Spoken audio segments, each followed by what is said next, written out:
China, baby! Turn up! This is China! Now show the whole city real quick. You're in a very Chinese time of your life. That's right.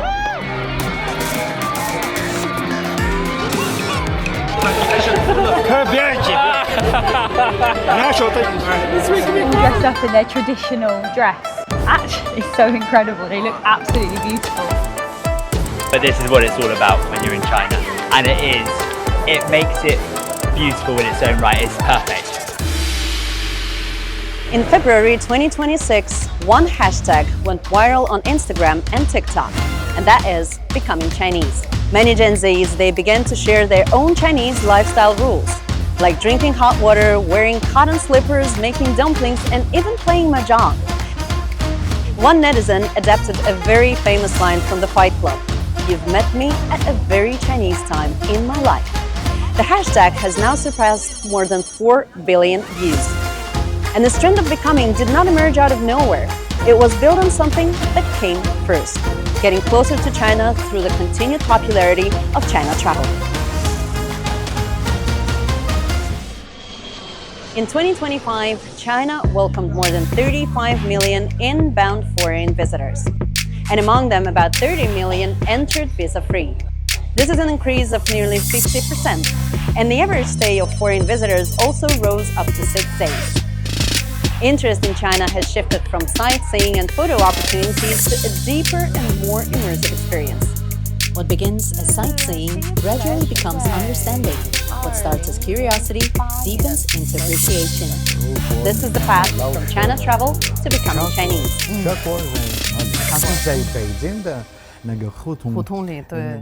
Mutual learning among civilizations is not a one-way display, but a two-way attraction. This raises a question. How does one culture truly connect with another? Across the long course of history and the many dimensions of civilization, we find that this process is constantly unfolding in countless ways. From the ancient Silk Road to the present day, dialogue among civilizations has never ceased.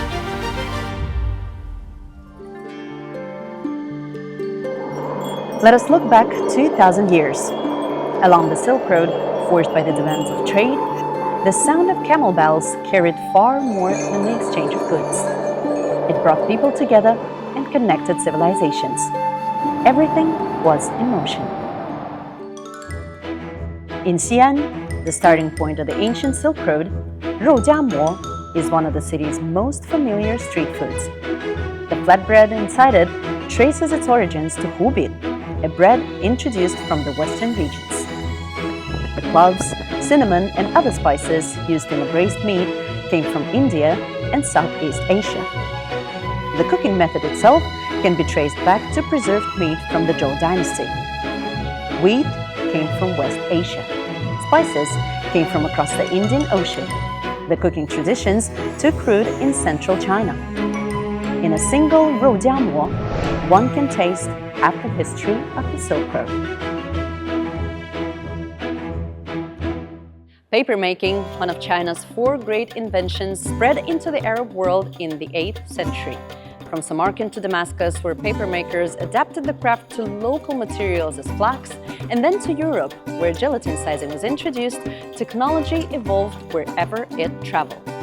Carried along the Silk Road, this Chinese invention has transformed the way the world recorded and transmitted knowledge. And at the same time, it has also illustrated how technology grows through adaptation, through exchange and integration. Cleopatra 它是埃及的法老，它的衣服是什么？是中国的丝绸。这个丝绸怎么到埃及？从中国到黎巴嫩，到的时候在黎巴嫩加工到埃及，在埃及他们做服装，所以公元前2个国家的有交流的。 The pipa, introduced to China from Central Asia and Persia, evolved into what is known in China as the king of folk instruments.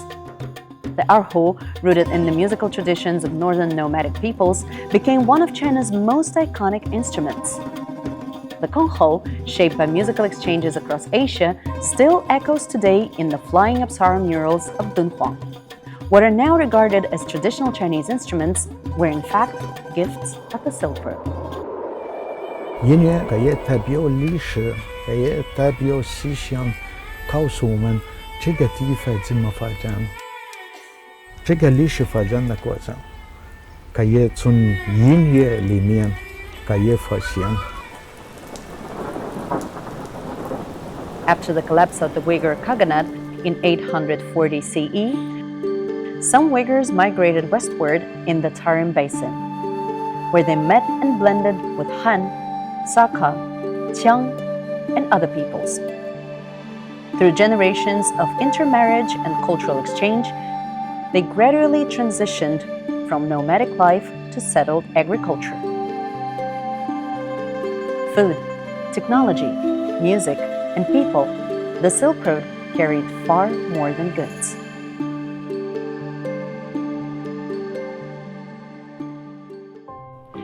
Now, let us return to the present.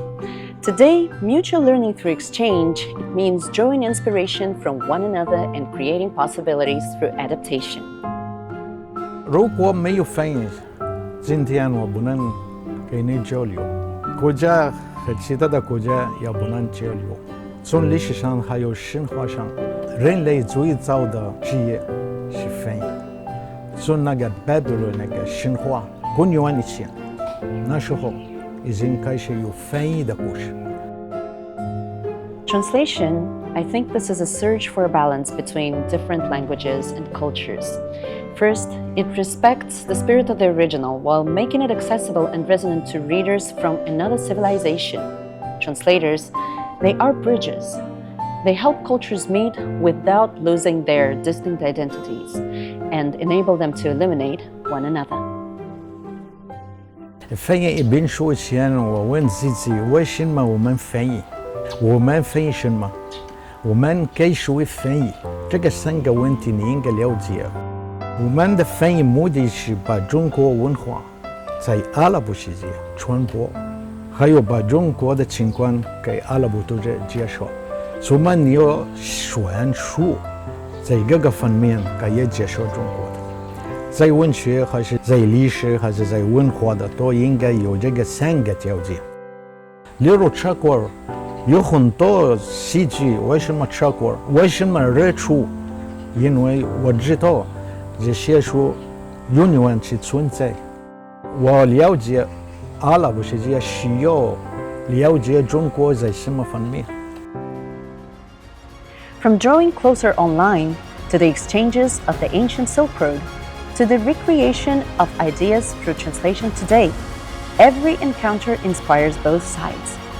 The purpose of mutual learning among civilizations is not to make the world the same.